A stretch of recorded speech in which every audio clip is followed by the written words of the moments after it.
Et salut à tous, c'est Jody des Livres de la Crypte. Aujourd'hui on se retrouve dans une nouvelle vidéo qui n'est autre que l'update de février. J'ai taqué de trucs à vous présenter, c'est insane. À la base je pensais que le mois de février ne serait peut-être pas un superbe mois de lecture. Finalement, j'ai beaucoup lu et j'ai regardé beaucoup de choses aussi. J'ai aussi joué, j'ai trop de trucs à vous montrer. Comme d'habitude pour les updates, je vous parle de ce que j'ai lu, ce que j'ai vu et ce à quoi j'ai joué et je vous dis ce que j'en ai pensé. Tout d'abord en février, j'ai lu Sherlock Holmes, Les Serviteurs de l'Enfer de Paul Kane. Un roman que je me languissais de lire puisque je l'avais en anglais et je suis tombée complètement par hasard dessus en librairie puisqu'il existe en français. Je vous mets la couverture en français ici. Donc je me le suis procuré en e-book par la suite pour le lire en français. Je trouve ça très chouette que ça ait été traduit. Sherlock Holmes est mis sur une affaire où deux hommes ont disparu du jour au lendemain, comme enlevés par quelque chose, mais de manière extrêmement mystérieuse, fumeuse. Et c'est ainsi que Holmes va se retrouver plongé dans l'univers de Hellraiser avec le fameux cube de Le Marchand. Et j'ai beaucoup aimé cette lecture.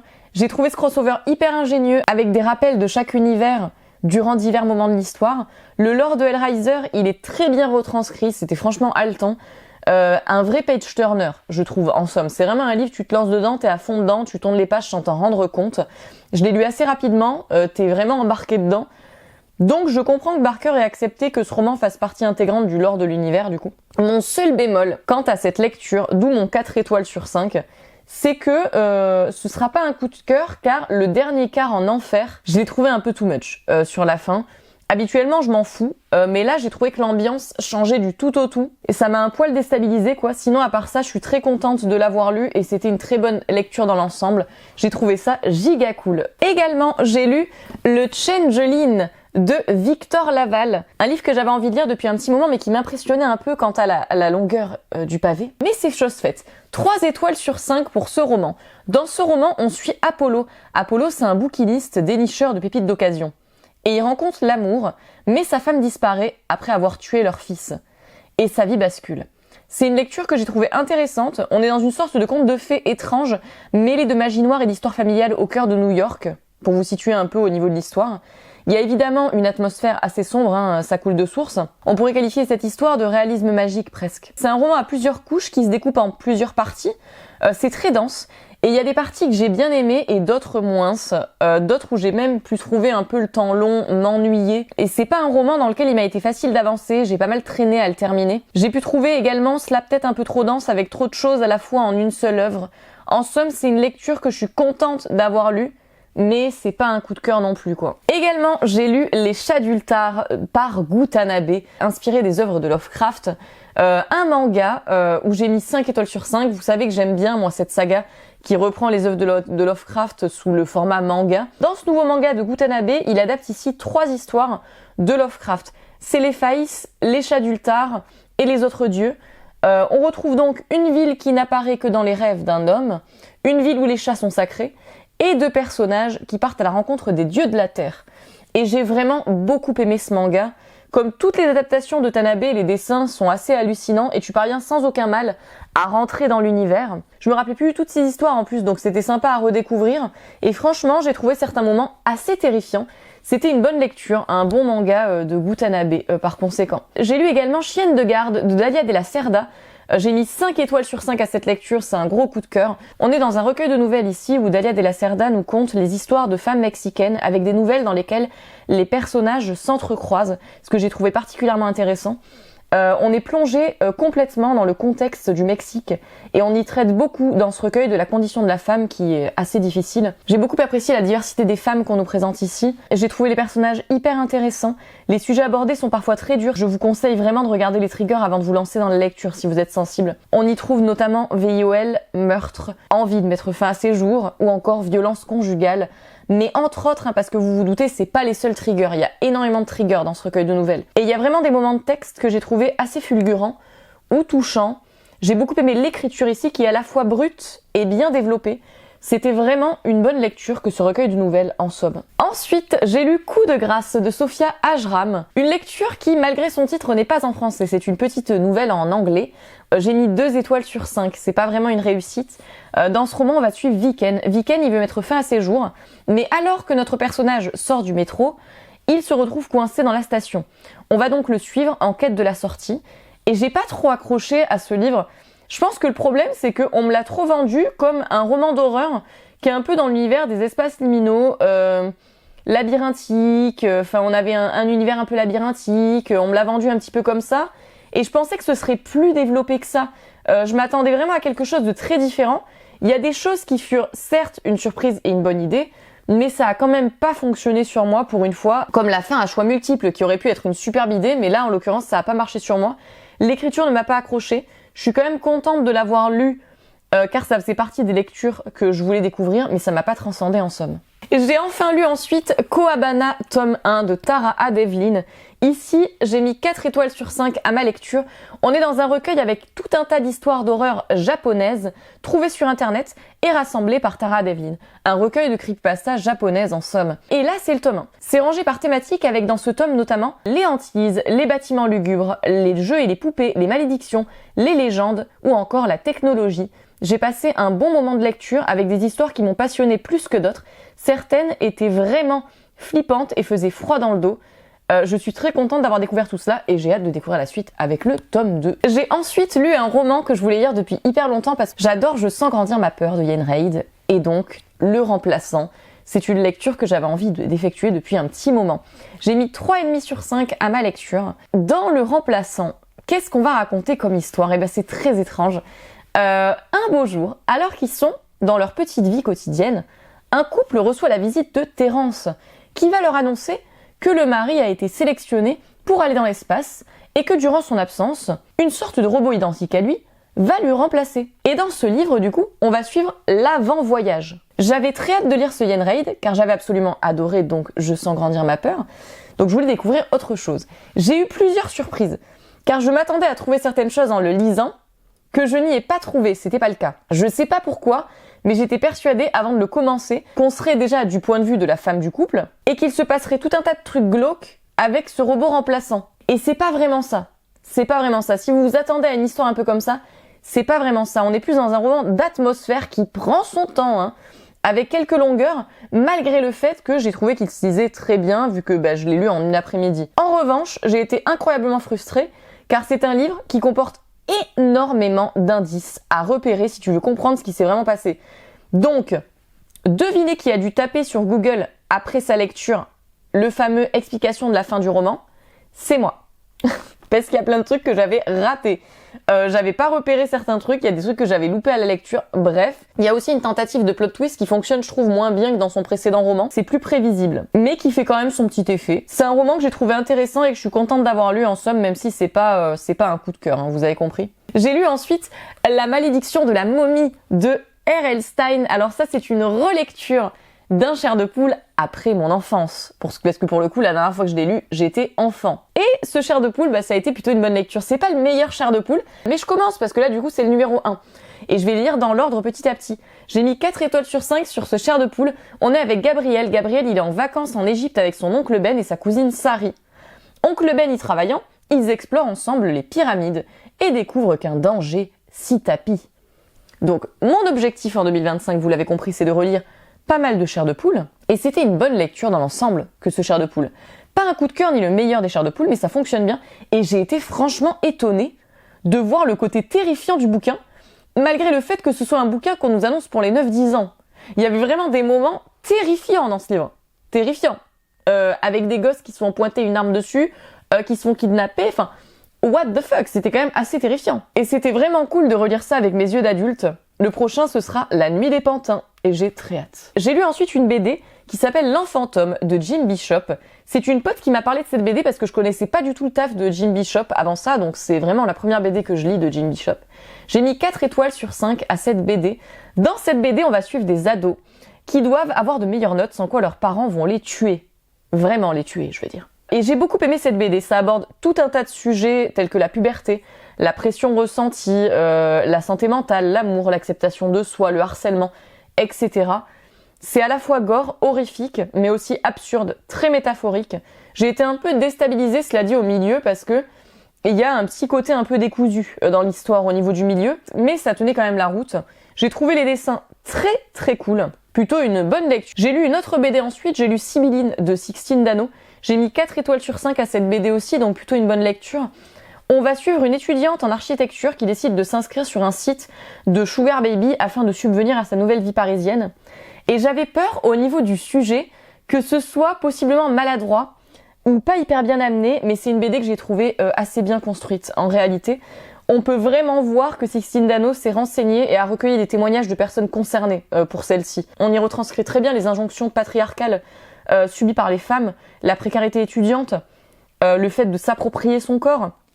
C'est traité sans voyeurisme, sans sensationnalisme, et j'ai beaucoup aimé l'amitié entre les deux femmes dans le récit, c'était très beau. Et je trouve qu'on perçoit à travers les pages que Sixtine Dano initialement était dans l'animation, parce que quand je lisais la BD, j'avais l'impression de regarder quelque chose de très dynamique. J'ai eu en lisant presque la sensation de lire un film en fait. C'était une bonne lecture dans l'ensemble, j'ai passé vraiment un bon moment. J'ai lu ensuite The Lamb de Lucy Rose, un roman dont j'attendais la sortie avec une impatience, mais alors je ne vous dis pas, je n'attendais que ça. Et quand il est sorti, je me suis ruée dessus. Inutile de le préciser. J'avais très hâte. Et c'était exceptionnel. 5 étoiles sur 5. 5 étoiles sur 5. C'était absolument incroyable. Mais alors, qu'est-ce qu'on raconte dans The Lamb de Lucy Rose, qui, je l'espère, sera traduit? Parce que vraiment, j'en entends que du bien. Donc, j'espère que ce sera traduit. On est avec une mère et sa fille dans ce roman. La mère attire des inconnus chez elle, les tue et les mange. Tout change quand une proie pas comme les autres passe le pas de leur porte. Et j'ai adoré ce roman. C'était incroyable, c'est sombre, c'est violent, et à la fois il y a toute une atmosphère avec un récit hyper métaphorique. C'est hyper bien écrit, avec une plume hypnotisante qui te donne sans arrêt envie de retourner à ton livre et de lire sans jamais t'arrêter. L'histoire est hyper bien ficelée, tu te laisses embarquer sans jamais savoir ce qu'il va vraiment se passer, et les personnages sont super bien construits. C'est difficile pour moi de faire une revue de ce bouquin parce que quand je l'ai fini, en fait, pour tout vous dire, c'est le genre de livre où t'as plein de trucs dans la tête à la fois et t'as du mal à remettre tes idées en place. C'était vraiment une lecture d'horreur géniale que je ne peux que vous conseiller. On passe ensuite à ma lecture des contes interdits. J'ai fait un vlog qui est la vidéo juste avant celle-ci où je lis des contes interdits. Et je vais donc vous redire un petit peu mes avis pour cette update générale, sans y passer trop longtemps bien sûr. J'avais lu Le Petit Chaperon Rouge de Sonia Alain, 3 étoiles et demie sur 5 pour cette lecture. On va suivre une grand-mère qui apprend l'assassinat de sa fille par la police. Ceux-ci lui apprennent aussi que sa fille avait un enfant, une fille qu'elle va récupérer, et en gros on va suivre la vengeance de cet enfant qui s'appelle Angelica. Il y avait des bonnes choses et des choses qui étaient pas ouf. Pour les choses pas ouf, j'ai trouvé que l'histoire et les personnages étaient clichés de ouf, assez caricaturaux. Il n'y avait pas une énorme profondeur dans le récit non plus. Et pour les bonnes choses, j'ai aimé le côté female rage book, vengeance de ce conte interdit qui était franchement cool. Et j'ai trouvé assez bien mené les clins d'œil au conte original, avec ici une histoire qui prend le pas sur le gore, et pas du gore qui prend le pas sur l'histoire, comme dans certains contes interdits. Donc c'était une bonne chose.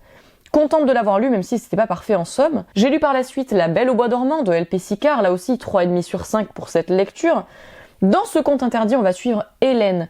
Hélène, elle est enceinte. On lui annonce que son enfant aura sûrement à la naissance des malformations, mais qu'elle peut changer la donne en testant un nouveau traitement expérimental. Elle le fait, tout va bien, excepté qu'elle constate des comportements étranges chez sa fille qui a des terreurs nocturnes assez fortes et qui se développent très très vite. Et comme pour le précédent, c'était pas mauvais.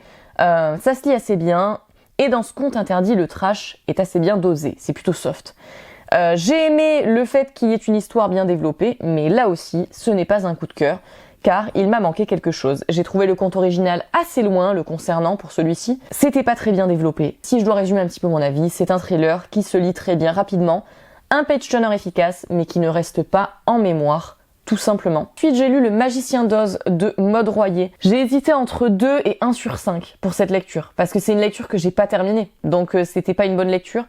On va suivre le personnage de Dorothée. Dorothée, elle est enceinte, se fait virer de son taf, elle a des soucis d'achat compulsif, et elle a un accident de voiture, rien que ça. Son enfant se retrouve né prématuré, et il meurt seulement quelques heures plus tard. Et en parallèle de tout ça, t'as une enquête qui se développe. J'ai abandonné ma lecture, à la moitié, parce que je m'ennuyais terriblement dans ce livre. Il y avait à mon sens beaucoup trop de personnages qui m'a rendu le récit hyper confus. Je ne me suis pas attachée à eux qui plus est. J'avais pas la référence du Magicien d'Oz après, donc c'est vrai que j'ai pas pu vraiment comparer les deux histoires. Donc c'était un petit peu compliqué, je voyais pas forcément de quoi on s'inspirait ici, vu que je connaissais pas le conte de base. Je me voyais pas mettre 1 non plus, vu que j'avais pas terminé ma lecture, donc j'ai mis 2. mais j'ai préféré l'abandonner parce que j'étais pas dedans pour celui-ci. Et par la suite, j'ai lu Réponse de LP Sicard, qui là a été un peu la réussite du vlog. J'ai passé un très bon moment de lecture, j'ai mis 4 étoiles sur 5 à ce conte interdit. On suit un récit où de jeunes filles disparaissent aux mains d'une sorcière pour leurs cheveux. Et j'ai bien aimé ce conte interdit. C'était hyper sombre, hyper dynamique, avec des moments résolument flippants. L'ambiance y est poisseuse, elle y est sans aucun espoir, sans aucune lumière.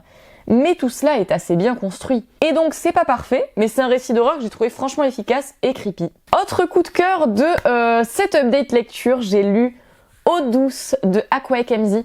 Ça a été une superbe lecture, c'était génial ça aussi. En plus, pour l'anecdote, j'ai découvert ce livre complètement par hasard. On est ici donc avec Sachi et Saul. Et au Nigeria, ils ont un enfant qui s'appelle Ada. Les esprits qui façonnent le destin se retrouvent coincés dans le corps d'Ada. Ada va alors être envahie par ces entités qui vont contrôler sa vie, mais surtout coexister au sein de son corps. Un événement traumatique dans la vie d'Ada va réveiller un nouvel esprit, beaucoup plus puissant, qui va se nourrir de sa colère et de sa rancœur. Et c'est un roman que j'ai trouvé absolument fascinant, très métaphorique, attention, si vous n'aimez pas ça, ça sera pas votre délire, et qui explore beaucoup de thématiques, dont des thématiques assez difficiles. On aborde des questions d'identité, d'appropriation de son corps, on aborde le VIOL, la dépression, l'envie de mettre fin à ses jours là aussi, la non-binarité, la sexualité. C'était hyper bien écrit également, avec une forme qui est particulière, puisque on a ici plusieurs voix selon les chapitres, avec les divinités. Donc vraiment une forme assez particulière dans le texte également. C'était vraiment une très bonne lecture. Je ne sais pas si pour cette lecture-ci, je la conseillerais à tout le monde, parce que c'est quand même assez particulier. Il faut dire ce qui est. C'est une lecture très weird, comme moi j'aime, mais ça plaira peut-être pas à tout le monde. Donc je le spécifie quand même. J'ai lu après un classique de la science-fiction horrifique, Le jour des Trifides, de John Wyndham. C'est un classique de la SF horreur. Ça n'a pas été un coup de cœur, mais je suis quand même contente de l'avoir lu. J'ai mis 3 étoiles sur 5 à cette lecture. On est dans un roman classique de la SF horreur des années 50 ici. Ici on suit Bill. Bill, il se réveille dans un hôpital après une semaine passée les yeux bandés et il apprend que l'humanité entière vient de basculer. En effet, quasi tout le monde est devenu aveugle après une pluie de comètes et l'humanité est en danger car aux mains des Trifides, plantes dangereuses, capables de se déplacer. L'univers post-apocalyptique ici, il est intéressant. Le début, ça m'a fait sourire parce que ça m'a fait penser à The Walking Dead, alors que The Walking Dead a été fait bien après. Mais le début m'a fait penser à The Walking Dead. Je pense que vous voyez de quoi je veux parler quand je dis ça. Je m'attendais, je vous avoue, au vu de la couverture, à un truc un peu genre la guerre des mondes. Parce qu'on voit ce personnage et les plantes qui sont immenses derrière. Donc je m'attendais à un truc un peu en mode la guerre des mondes. Mais c'est assez différent, en réalité. Je suis contente d'avoir lu ce classique, mais c'était pas parfait à mon sens. J'ai trouvé certaines parties du livre hyper longues ou répétitives. J'ai également trouvé la façon de représenter les personnages féminins vraiment pas ouf. Mais concernant cet aspect, je m'y attendais un peu, au vu de l'ancienneté du roman. Disons que tu sentais fort que c'était daté, quoi, par moment. Tu le sentais un petit peu. À part ça, c'était intéressant de découvrir ce classique tout de même. Et j'ai aimé ce concept de plantes créatures dangereuses. Disons qu'il y a des classiques qui en sont parce qu'ils sont précurseurs, vous voyez, et pas parce que forcément, ce sont les meilleurs. J'ai hésité entre 2,5 et 3 sur 5 pour la note finale, pour vous situer un petit peu mon ressenti lecture. Ensuite, j'ai lu là aussi un livre que je me languissais de lire parce que j'ai bien aimé Mon mari de Maud Ventura, et donc j'ai lu Célèbre de Maud Ventura également. 5 étoiles sur 5, là aussi c'est un coup de cœur, une lecture géniale et c'est assez hallucinant parce que c'est un pavé et je l'ai lu hyper rapidement. Bref, dans ce roman on va suivre Cléo. Cléo, elle a toujours voulu être célèbre et ce depuis toujours. C'est son obsession, son objectif, celui de devenir une chanteuse reconnue. On suit Cléo du début jusqu'à l'apogée de son succès. On est dans un Unhinged Woman book et j'ai adoré détester ce personnage principal. Elle est imbue de sa personne, égocentrique, manipulatrice, égoïste ou encore cruelle. Et pourtant, t'as quand même envie de connaître son destin. T'as quand même envie de savoir ce qui va lui arriver. T'es pris dans la boucle du roman et malgré la longueur de quasi 500 pages du livre, je n'ai pas vu le temps passer. C'est un roman que j'ai trouvé très bien écrit, haletant, prenant. Pour les triggers, on trouve de l'automutilation. Donc c'est à savoir, je vous le dis. J'ai bien aimé que le fait que des références se cachent dans le récit. Des références que je me suis amusée en fait à dénicher et j'ai trouvé la fin super cool. C'était vraiment une très bonne lecture. Par la suite, j'ai lu Blue Jay de Megan Stockton, un livre d'extrême horreur, d'horreur extrême, c'est-à-dire d'horreur très glauque, très gore, que je devais lire depuis un moment. J'ai mis 3 étoiles sur 5 à ce récit. C'est pas forcément un coup de cœur, mais bon, ça se lisait. Dans ce court roman d'horreur extrême, c'est vraiment très court, on suit un groupe de potes qui va décider d'aller expérimenter une sorte de maison de l'horreur qui leur offre une expérience immersive. Sauf que, ils vont vite réaliser que ce qui s'y passe, c'est pas forcément pour de faux. Ils vont vite comprendre. Et cette lecture était efficace, dynamique, pas inoubliable, hein, mais ça fait le taf. Évidemment, inutile de vous préciser au vu du genre que c'est absolument dégueulasse. Inutile de vous préciser au vu du genre que les personnages ne sont pas attachants. Bien au contraire. Disons que c'est un très court roman gore efficace, mais j'ai pas été transcendée par l'histoire, quoi. J'oublierai aussi vite que je l'ai lu, je pense. Par la suite, j'ai lu un classique de l'horreur, j'ai lu Psycho de Robert Bloch. 3 étoiles et demie sur 5 à ce roman. Alors ce roman, je pense que vous connaissez pour la plupart l'histoire, mais je vais quand même la résumer, mais vous connaissez pour la plupart l'histoire, puisque c'est un roman qui a inspiré un film très connu de Hitchcock, mais également une série Bates Motel, et donc j'imagine que vous connaissez quasiment tous l'histoire, mais on est avec une jeune femme qui, après avoir dérobé de l'argent, décide de passer la nuit dans un motel isolé. Elle va y rencontrer Norman Bates, qui habite seul avec sa mère, et tout ne va pas se passer comme prévu. Voilà pour l'histoire de ce thriller dans lequel j'ai passé une bonne lecture, mais qui n'est pas inoubliable à mon sens. Difficile aussi de percevoir quel aurait été mon avis si je ne connaissais pas déjà l'histoire par les films et la série. C'est un peu compliqué pour moi de vous donner un avis sur ce roman vu que je connaissais déjà l'histoire par les adaptations. Donc est-ce que mon avis aurait été le même si je ne connaissais pas du tout l'histoire? Je sais pas. J'aurais tout découvert d'un coup. Cela m'a semblé long, mais en fait tout reposait sur le twist de l'histoire. Twist que je connaissais déjà. Donc du coup, compliqué pour moi de jauger mon avis, mais c'était efficace, mais j'ai trouvé parfois un peu plus ennuyeux que le film. Pour une fois, j'ai préféré le film dans ce cas de figure. Ensuite, nous allons passer aux films et aux séries, et j'ai regardé pas mal de trucs. Vraiment pas mal de trucs. J'ai rattrapé, vous allez voir, notamment des classiques que je n'avais jamais vus. Donc c'est l'occasion pour moi de vous en parler. J'ai tout simplement, tout d'abord, regardé Twin Peaks saison 1. Oui, je n'avais jamais vu Twin Peaks. Jamais. Jamais, jamais. Et Twin Peaks, c'est quoi? Eh bien, ça raconte l'histoire d'un meurtre très étrange, le meurtre de Laura Palmer.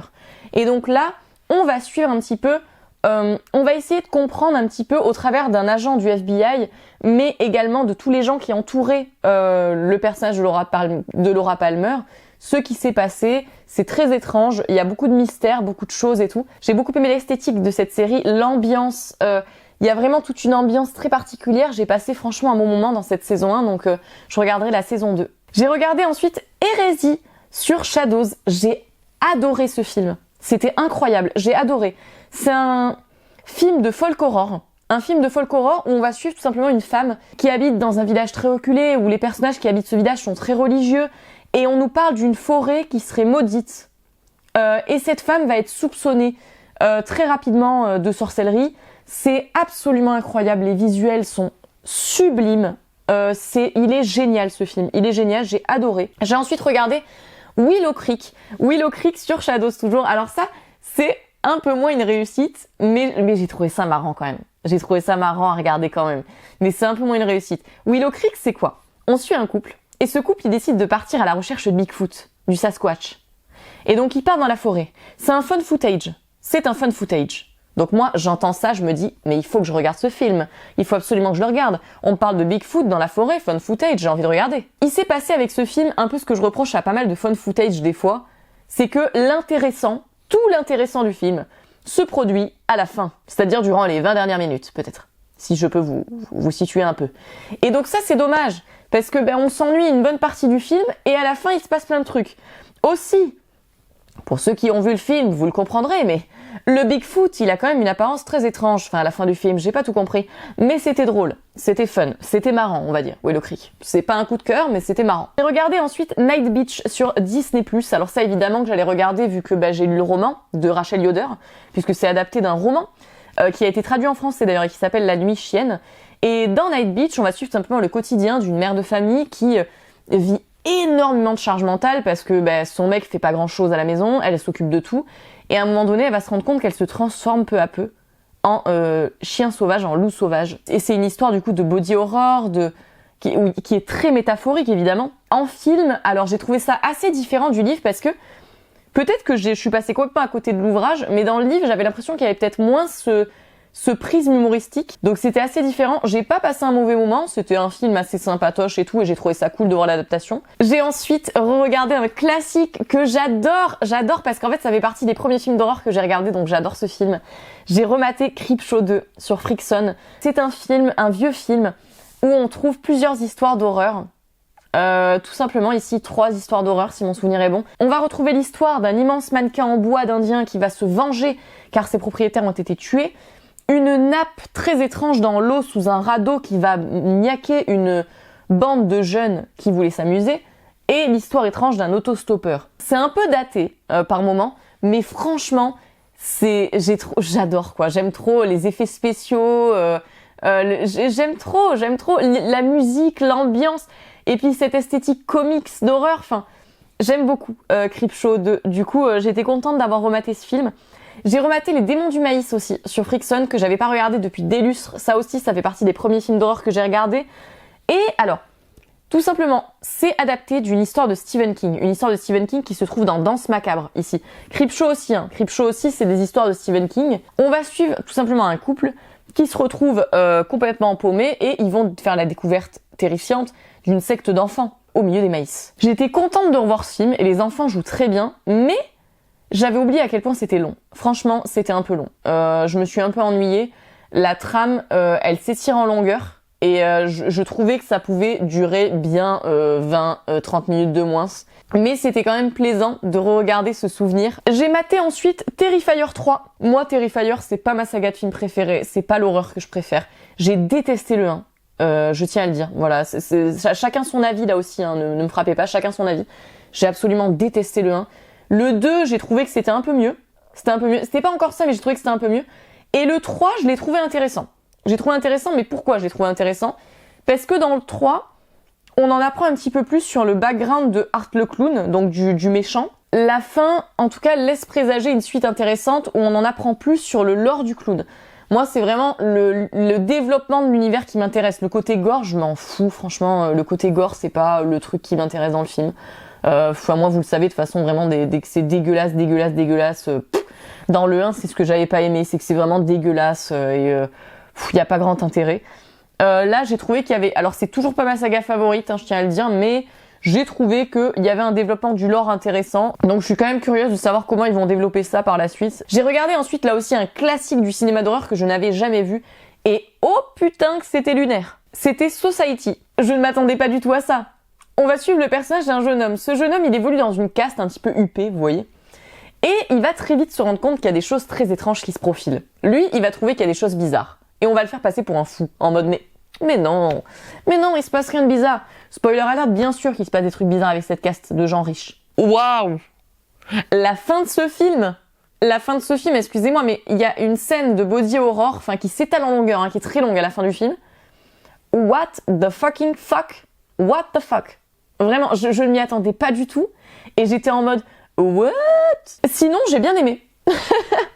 J'ai bien aimé ce film et j'étais contente de le voir, c'était très cool, donc vraiment chouette. Ensuite, j'ai regardé là aussi un autre classique du cinéma d'horreur, j'ai regardé Fantasme, le 1, et là j'ai un peu moins accroché. J'ai trouvé ça très long, je me suis un peu ennuyée.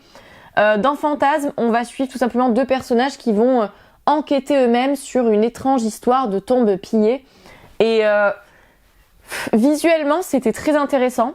Visuellement, il y avait des choses qui étaient tout à fait intéressantes. Mais je me suis un peu ennuyée et j'ai pu trouver le temps long, donc c'était pas forcément un très bon visionnage concernant Fantasme. Ensuite, j'ai regardé un autre classique, j'ai regardé Possession. Je ne l'avais absolument jamais vu ce film, jamais vu. Je n'arrêtais pas de voir des shorts sur TikTok, des visus de ce film et tout, et je me disais putain mais il faut absolument que je le regarde parce que les visus me donnaient trop envie de le regarder. Et c'est chose faite. On va suivre un couple, Anna et Marc, et Anna va dire à Marc que elle a une liaison avec quelqu'un d'autre, elle va le quitter. Et Marc, il va vouloir savoir, mais qui est cet homme? Qui est-il? Il va peut-être découvrir que cet homme n'est pas forcément tout à fait humain, que peut-être il y a quelque chose qui se cache, vous comprenez au vu du titre, il y a peut-être un truc étrange. Bon, je vous spoil pas, j'essaie de vous faire un résumé le plus concis possible, mais c'est un film que j'ai trouvé totalement intéressant, parce que vraiment, l'acting, mais c'était dingo, genre vraiment, c'était dingo. C'est très très bien joué. Jusqu'à la fin qui est tout à fait hallucinante. J'ai passé plutôt un moment dans ce film, en somme, que j'ai trouvé très intéressant. Et ensuite, j'ai regardé un film qui ne fait pas l'unanimité, mais moi il fallait absolument que je le regarde, vous vous en doutez, parce que c'est totalement dans la veine de ce que j'aime. Moi j'ai adoré. J'ai adoré ce film. Je sais que c'est pas le cas de tout le monde. J'ai regardé les revues des gens sur ce film, ils ont pour la plupart détesté. Moi j'ai adoré ce film. J'ai trouvé lunaire. J'ai vu Vivarium. Vivarium, il fallait absolument que je le regarde. On suit un couple. Ce couple, il va rentrer dans une agence très étrange pour trouver une nouvelle maison. Et t'as un type qui les accueille et qui leur fait « Ouais, mais vous inquiétez pas, j'ai ce qu'il vous faut ». Et donc, il va les amener dans une sorte de lotissement où toutes les maisons se ressemblent. Et ce couple va se retrouver coincé dans ce lotissement avec que des maisons qui se ressemblent. Visuellement, ce film, il est incroyable. Je l'ai trouvé terrifiant. Et l'histoire en tant que telle est super, quoi. Jusqu'à la fin, que j'ai trouvé génial. Enfin, vraiment, je me suis régalée dans ce film. Je me suis régalée, j'ai trouvé ça trop chouette. Ça aurait pu être un épisode de Black Mirror, ce film. En gros, Vivarium, vraiment, ça aurait pu être un épisode de Black Mirror. J'ai adoré ce film. Je sais que c'est pas le cas de tout le monde. Moi, je l'ai trouvé génial. J'ai trouvé super. Et je ne peux pas encore vous en parler, mais pour terminer cette update film-série de février, je voulais quand même vous parler des séries que j'ai en cours. Actuellement, je suis en train de regarder Severance. J'ai vu que l'épisode 1 pour l'instant, j'aime beaucoup. Mais du coup, je vous en parlerai dans l'update de mars, quand j'aurai fini. Et je suis en train de découvrir pour la première fois la saison 1 de X-Files. Je ne connaissais pas du tout pour l'instant, j'aime beaucoup, donc il faut que je continue. Pareil, je vous en parlerai dans l'update de mars quand j'aurai terminé la saison 1 en somme. Ce n'est pas tout, puisque pour cette update de février, puisque je vous avais dit que c'est un update qui allait durer des plombes, j'ai aussi joué à des jeux.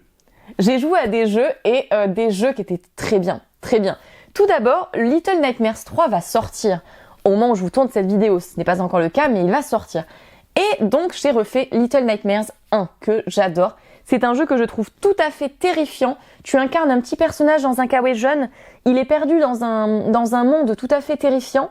Et tu le suis, en fait, qui essaie de s'enfuir avec des énormes êtres humains dégueulasses qui essaient de le manger. Enfin, vraiment, c'est trop bizarre.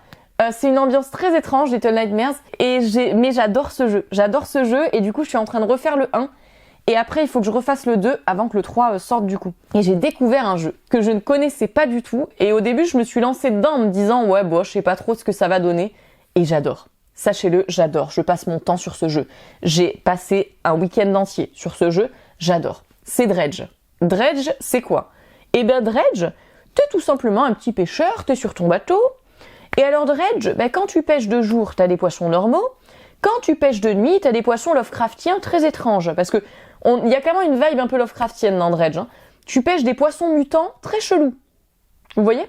Puis il y a des parties de la mer où t'as des kraken qui te butent. Enfin, c'est assez particulier. Et l'objectif de ce jeu, c'est tout simplement de développer ton bateau, de réaliser plusieurs quêtes que les gens vont te donner dans diverses îles. Et ce qui est génial dans ce jeu, c'est qu'il y a une ambiance où à la fois t'as une sorte de Pokédex des poissons étranges, à la fois t'as un côté Animal Crossing dans ce truc de tu fais en sorte que ton bateau, que tous tes équipements s'upgrade petit à petit, et à la fois c'est quand même assez sombre. T'as une ambiance un peu sombre dans le fond. Donc j'ai vraiment apprécié ce jeu, je le trouve génial et je passe du temps dessus, donc je vous conseille si vous connaissez pas. J'en ai terminé pour cette update de février, j'espère que cela vous aura plu. N'hésitez pas comme d'habitude à me donner votre avis sur les références que j'ai pu citer au cours de cette update, parce que ça m'intéresse beaucoup, à me conseiller également des titres qui pourraient ressembler au coup de cœur éventuel que je vous ai présenté durant cette update. Je vous montre comme d'habitude ma petite lecture que j'ai reçue aujourd'hui au moment où je vous tourne cette vidéo et j'ai reçu en service presse et je suis trop contente. Je remercie infiniment les éditions Rivage pour cela. Je suis trop heureuse. Donc du coup, je vais me lancer dans cette lecture et j'ai tout lâché pour me lancer dans cette lecture immédiatement. Je tiens à vous le dire. J'ai reçu en SP La Ronde de Nuit, le nouveau Borachung. On m'a aussi envoyé le poche de Lapin Maudit. Pour ceux qui auraient envie de lire Lapin Maudit de Borachung, que moi j'ai absolument adoré. Il est réédité en poche du coup chez Rivage, donc je vous conseille vraiment, c'est un recueil de nouvelles assez hallucinant, horrifique, hallucinant de Borachung, donc ça je vous conseille fort si vous l'avez pas lu. Et donc j'ai reçu le dernier qui sort le 5 mars. Ça a l'air génial. Là aussi on est dans un recueil de nouvelles un peu à la Black Mirror d'après ce que j'ai compris. J'ai si hâte. On nous dit: une gardienne de nuit raconte ses rondes dans les couloirs d'un étrange institut de recherche où sont conservés des objets paranormaux. Chaque laboratoire recèle un mystère. Un mouchoir brodé d'un oiseau bleu narrant une tragédie familiale, des baskets hantées par un mouton au pouvoir surnaturel, un livre relatant les légendes d'un royaume disparu ou encore un chat qui demande « Mais pourquoi m'a-t-il tué ?» À travers ses récits de malédiction et de vengeance, Bora Chung dénonce les horreurs bien réelles de notre époque et porte un regard bienveillant sur les minorités et les animaux. Ça donne très envie. Ce laboratoire secret avec des objets étranges, ça me fait penser inexorablement à SCP. J'ai hâte. Voilà pour cette update de février. Beaucoup de choses, vous l'avez vu. J'espère que cette vidéo vous aura plu. Moi, je vous fais de gros bisous et je vous dis à très vite pour une prochaine vidéo.